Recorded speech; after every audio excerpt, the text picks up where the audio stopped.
of that instead of living into that, right? So living into life. So I get that part. I think we have to restructure that a little bit and to see again once more if my understanding is correct. And you teach me about that, and then I will see how we are going to do that into scientific manner. Then the second point, sometimes I feel that now what we are having like this session, maybe we can discuss in the front of the people, maybe 10, 20 people. Then maybe also public can raise the question, and then we can, it will become more scientific. Now the second point is Buddhism, what I feel is important to the inner data reality. So Buddhism, what we talks about the changes of the inner reality. The inner reality, this inner reality, it can be changed from the time to time. So right now you are saying this is a very beautiful girl. It can be changed. There is also a way of that it can be changed. In the eternal reality, what I have been learning or doing is about what I call the eternal state of a person. The eternal state that composes 4 elements. This is the state of the body. It's how you feel, the state of your emotion, the emotional state, the state of your thoughts and the thought processes. This is how you think, right? And then the fourth one what's the fourth one? Trạng thái nội tại 4 cái là cảm xúc, tinh thần, cảm xúc về cơ thể, cảm xúc về emotional, cơ thể là body, thought processes là cái tư duy của mình, tiến trình tư duy, tức là trong cái course của leadership. Okay, that is about the one thing I don't remember but that is something that go inside yourself from a moment to a moment.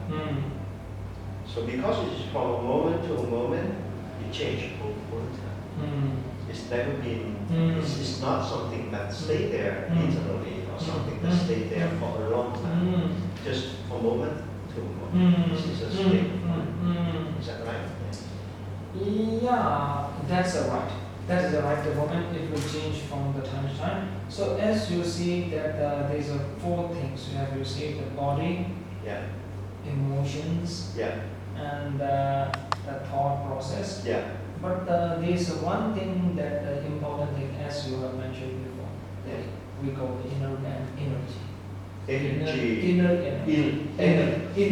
They will be the 2 different energy. What you see from the outside, we call the external energy. There are some sorts of inner energy. Inner energy is a very simple way. I can give you one example. Very simple way. One example, like if you look at a mind is there's a question stays a little bit. The mind is the one part of the brain, or it is something else than the brain. Mind. From Buddhism point of view, the mind is one type of energy, very strong force energy. It's in that energy, but that in the mind, what you are calling the emotions, they will be whatever the emotion you are generating, like anger, like a jealousy. These negative emotions create a lot of negative energy in our body. So that's why there's a question that the thought and the body, what the relation between these 2 things. Example, when you are thinking something very pleasant moments, you will start to feel very relaxed. The body is feeling. When you have a very negative thoughts, it will affect a lot to the body. You will feel very tense. Now that thought process, how can it affect the physical body? The relation between that thought and the physical body. Energy. We call that the energy is equal to the relation, like a bridge between the mind and the body. So this is the from S. So that's why the energy that from Buddhism point of view, this energy term, I don't know that in the terminology that what we use in that language, the Tibetan, we can terminology is called like a power or some that term have many different meanings. Sometimes it stands for the energy, sometimes it stands for the power. We call it yoga. But scientifically, that right now the energy terms it goes to the more to the externals, the less in the talks of the internal like energy.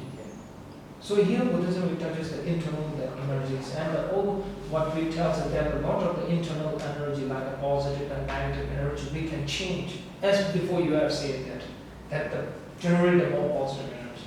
That energy can be affecting the others in the right way. So very easy, very I think they have done the one research, one of the Japanese scientists. Yeah. They write the blessing with the water. They're blessing the water with the. His name is or something like that. I have the report in my file. It's about that he did the research on the water. Like a blast the water with the very like a Buddhist names or like that.